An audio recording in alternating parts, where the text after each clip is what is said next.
This episode of the Reading with Your Kids podcast is brought to you by Jedley's award-winning children's book, The Great Maratini.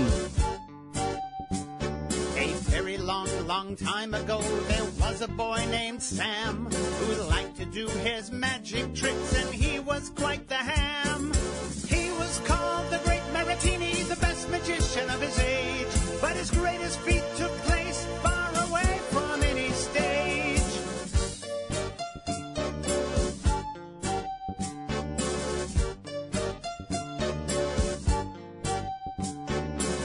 Every trick Sam tried to do would somehow come out wrong, but Sam just kept on going, and that's what made him strong.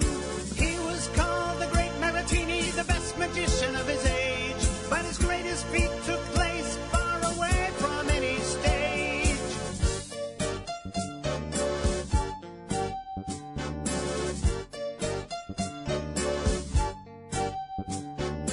One day as he traveled, he helped a stranger in need, and this was not a trick, oh no, but a magical good deed.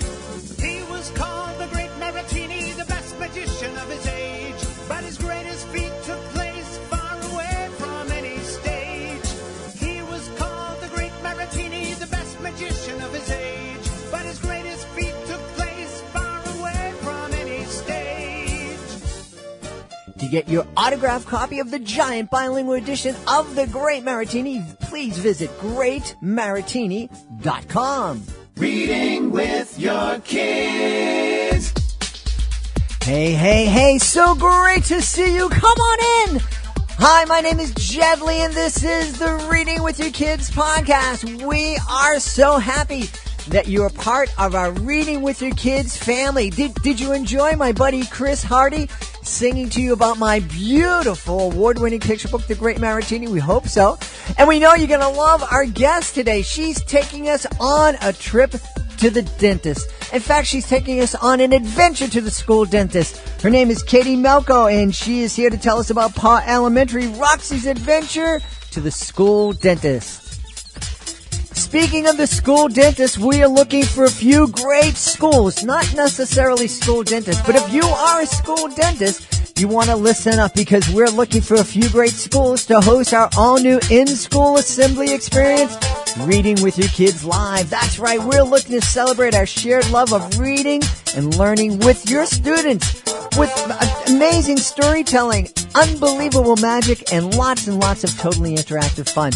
We're even going to be looking for a few young people to include on future episodes of the podcast. You can check it all out at our website, readingwithyourkids.com/live. Joining us right now from Seymour in the state of Connecticut. She is the author of a beautiful picture book called Paw Elementary, Roxy's Adventure to the School Dentist. Please welcome to the show, Katie Melko. Katie, how are you? Great. How are you? Wonderful. I hope you're also, New England is just crazy. Just a few days ago, it was below zero, and yesterday it was like in the 60s, and today it's in the middle, about 40. Yes, we've had quite the array of weather this winter, that's for sure. Yeah, like a roller coaster. I'm excited to talk to you about Paw Elementary. Tell us, you have a background as a dental hygienist, and so it's not surprising, and that your debut picture book talks a little bit about a visit to the school dentist. Tell us a little bit about the story, please. All right, sure. So I started writing this about 2 years ago, and originally the book was going to be based on people as characters. Mm-hmm. And when we lost our beloved Roxy, I decided to make the book about dogs and cats going to Paw Elementary and Roxy going through her first experience of going to the dentist. And my background as a dental hygienist is a public health hygienist. So this is what I did every day. I would pack up all my stuff, go to a school and treat, 12 to 15 kids a day doing cleaning, sealants, x-rays, mm-hmm. and everything. And I saw how scared kids were to be in a foreign place, in a room that they recognized, filled with equipment that they didn't. Mm-hmm. And of course they were all alone. They didn't have their parents with them. And that was, what sparked my interest to want to start writing children's books. So, my hope is that this will become a series and I will write books that will help kids hopefully eliminate that fear factor of doing things for the first time. Yes, some people listening might be surprised that kids are getting dental care in schools. This is something that's primarily done in city schools or lower income schools, I'm imagining? Yes, definitely is more prevalent for the need for dental care to be in schools because parents, can't get to the dentist, can't afford a dentist. We try to eliminate having them miss school altogether, having to leave early, missing a whole day. And the statistics actually are quite shocking about how many hours of school kids miss due to dental related pain. So programs like this are being initiated all over the country, trying to implement programs, not just for dental, but for behavioral health and medical, so that they can come down for their physical shots, dental therapy sessions while they're in school, so they're not missing so much time for their education. Wow. That's news to me, although my kids are 23 and 25, so it wouldn't Right. they're kind of beyond that. Anyway. So yeah, talk a little bit about that fear that kids have going to the dentist. What is it? You're seeing people that you haven't seen before, and there's equipment that you haven't seen before. But there are other situations where kids, face that strangers and weird equipment. But going to the dentist, that's one of those big, really kind of scary things. What is it, do you think, that it makes traveling to the dentist such an ordeal for some people? So a couple of things. Because of the garb that we wear, sometimes kids automatically think they're going to get a shot, when they walk into the room. So all the time I'm, either having to tell them, or their parents are telling them if I'm seeing them in a clinic, you're not going to have any shots today. They're just going to clean your teeth. So I think a lot of that they associate, like, I'm going to the doctor, I'm going to get a shot, it's going to hurt. Besides that, I think just the sharp tools, being in someone's face and mouth is very personal. So, they feel very vulnerable. And then I think just the fear of the unknown. I mean, kids say to me all the time, I brush my teeth twice a day. Why? I do it myself. Why do you have to do it for me? So trying to explain to them that, even, mom and dad and me, we have to get our teeth cleaned by other people too. And getting them used to it being a normal thing, creates a lot of fear. So that's another reason why also parents are encouraged to bring bring their kid in when they get their first tooth. So when they're very little, it just becomes something that they're used to. They kind of grow up going to the dentist instead of getting introduced to it at 5, 6 years old, to try to, eliminate the fear and make it so that it's a normal thing. But I always like to do like a show tell, touch theory when I have my kids in my chair. And that's kind of what the book demonstrates as well. So I show them everything.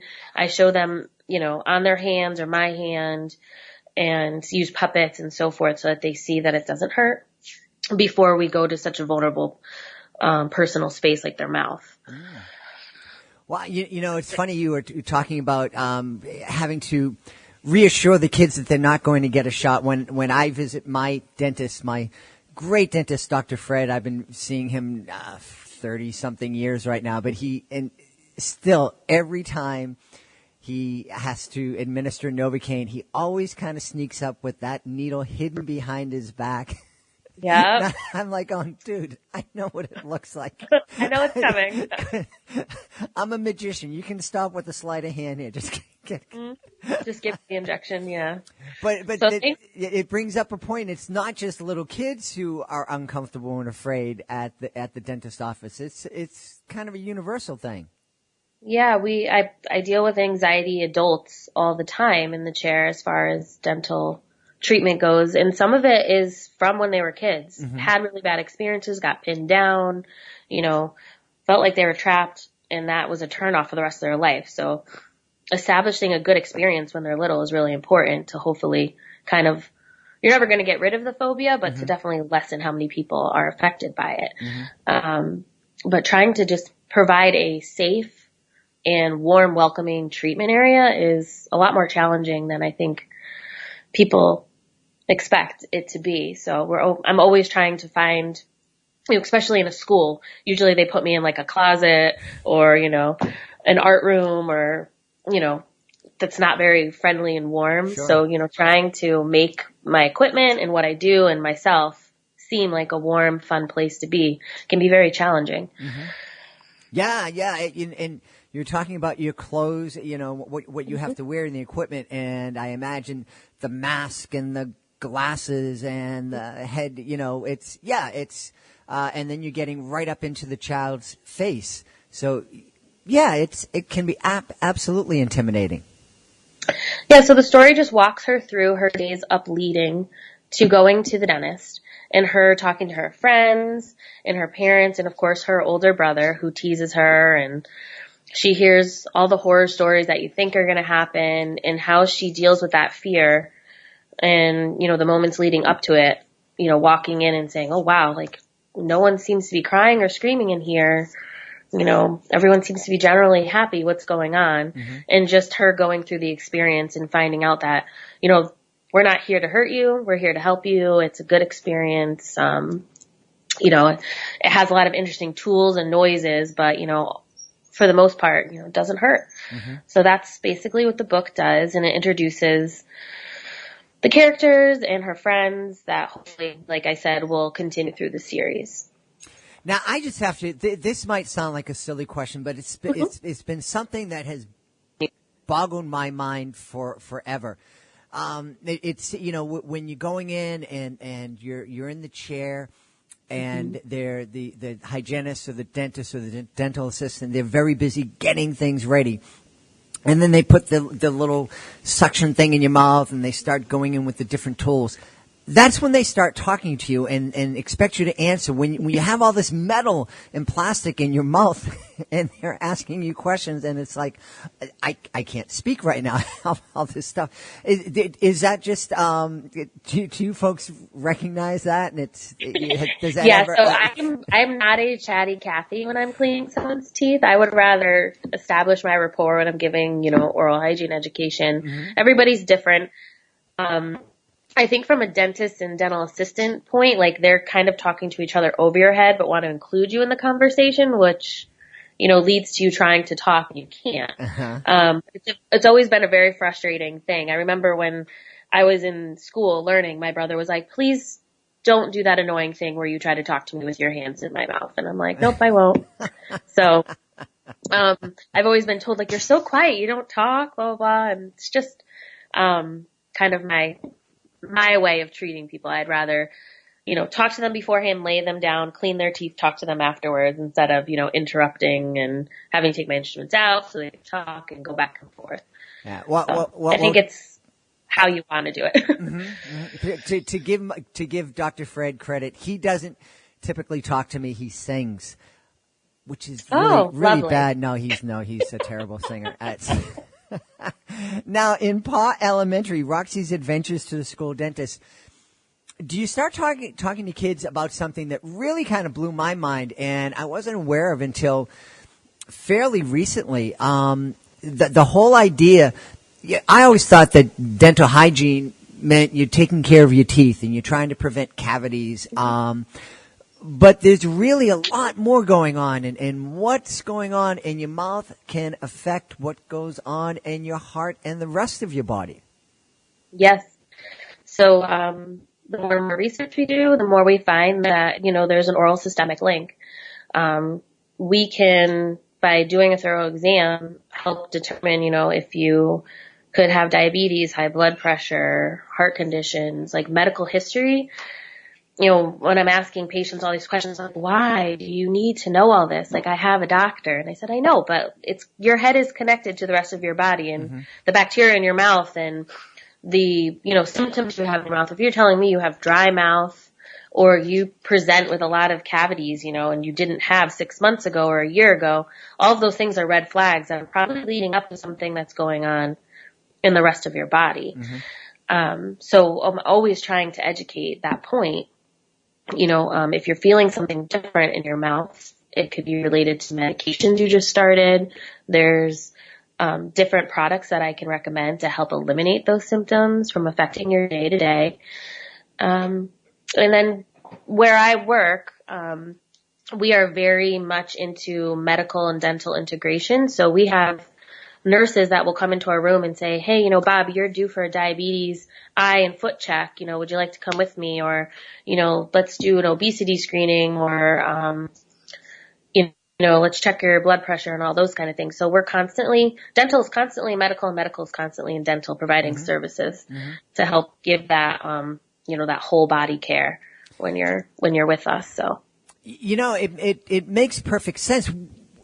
I mean, you weren't around when the split was made, but why do you think it happened that at one point in our history, you know, dentistry and internal medicine seemed to kind of separate, and you know, you went to the dentist for your teeth, and you went to the doctor for the other stuff, and you didn't see the connection?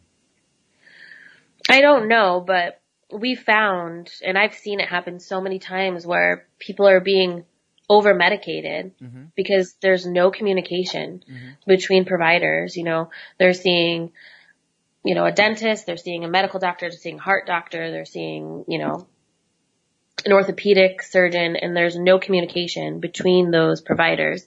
And that's the gap we're trying to bridge with access to care too. You know, everybody needs to communicate. Teledentistry and telecommunication are becoming much more of a thing these days, so that, you know, you can communicate with other providers, make sure your medication's not affecting other medications that they're on, or there isn't a bad, you know, I'm blanking on the word that I need right now.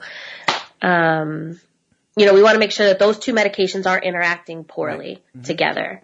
We want to make you feel better and not make you feel worse. So we have a system at my work too that we can see everything that's done in medical and behavioral health, and they can see everything that's done in dental. So we know, you know, what medications they just started and all those things. And it's really helped create the quality of care that we can provide patients. You know, patients are constantly astounded that these things are connected, and, you know, we can help.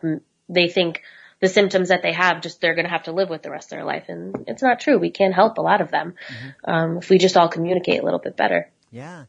And I think I'm really happy that we have books like Paw Elementary that a family can have in their family library to start talking about kids, not only to help them be less afraid when they visit the dentist, but just to help them get into the mindset that they're a part of their care team. And that it is all connected. You know, the dental is connected with the internal medicine and with the behavioral stuff, and there's a lot of things that are interacting with us and can affect the way we feel, the way we learn, the way we interact with others. And I think it's just a great way to start this conversation with kids and to get them thinking about making healthier choices for their life. Yeah, absolutely. Absolutely. So we have the Paw Elementary, Roxy's Adventure to the School Dentist, is the first book in the series. What other books do you envision for the series? So I have a book coming out later this year, and it's about Roxy's first trip to getting her hair cut. It's about, you know, her and her friends going to a party at a hair salon, and her fear of getting, you know, the hairdresser cutting her skin because she thinks, you know, she's going to get cut when she's getting her hair cut, or them ruining her hair, and her going through that fear of, you know, going through another thing can be very scary to a kid. Boy, that brings back memories of bringing my son to the dentist, and actually it's more memorable than his first visit to the dentist, bringing him to get his first haircut. And the hairstylist was a gentleman from Vietnam, a great guy. And my son wasn't afraid, but he just liked to talk. And when he talked, he gestured and moved his head around. It was very frustrating for everyone.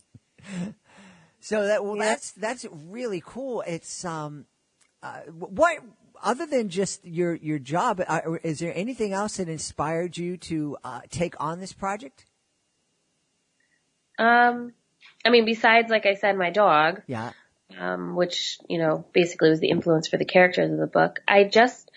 After I got my master's degree, I just found that I really enjoyed writing. So I was writing a lot of articles for, dental magazines.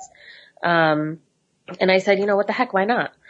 I love treating kids. It was something that I felt that could be helpful if I wrote. So I decided to see, let me just see if I can write something down on paper and, give a couple of people to read it to see if they liked it. And, one thing led to another, and here I am. You are. Well, where can folks go online to learn more about Katie Melko and more about Paw Elementary, Roxy's Adventures to the School Dentist? So we are on Instagram, Facebook, and Twitter at 12 Paws Pub LLC. And then you can also go to katiemelko.wixsite.com/author to read more about myself, the book, and to purchase it. Awesome. And the book is available at all the usual outlets, sure? Nope, not yet. Not yet. We're not on Amazon yet. Right now I'm just trying to, get the word out there and build basically an audience before I head down that route. So soon, but not yet. Well, you can certainly go to our website, our blog post about this episode, and check out the show notes. We'll have the link to Katie's website there. And like Katie said, you can buy the book right there on her website. We've been talking today to the author of Paw Elementary, Roxy's Adventure to the School Dentist, a great way to start talking to your kid about going to the dentist and about health and about making healthy choices. Our guest today has been Katie Melko. Katie, thanks so much for being part of the show. Yes, thank you so much for having me on. It was a pleasure. You do not want to miss the next episode of the Reading with Your Kids podcast. It's going to be a blast. We have the author of My Mom is the Worst. Her name is J.K. Coy. She will be here. We hope you'll be here too. I am so amazed at the beautiful Reading with Your Kids family. We have parents, we have grandparents, we have aunts and uncles, we have educators, we have lots and lots of children's authors listening to the show. And if you've heard the show in the past, you've heard me say that being a guest on the Reading with Your Kids podcast is a wonderful way for you to tell the world about your great children's book. But maybe you're not sure. Maybe you're sitting there going, I don't have a lot of time. My time is very valuable. I'm an indie author. I'm out here. I'm doing everything by myself. I don't know if it's a good investment in my time to be on the Reading with Your Kids podcast. I understand that.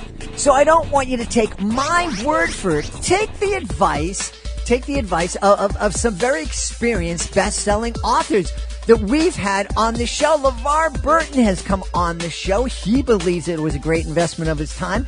Cameron Bure, she was on the show. Multi-Newbery award-winning author Jennifer Holm has been on the show.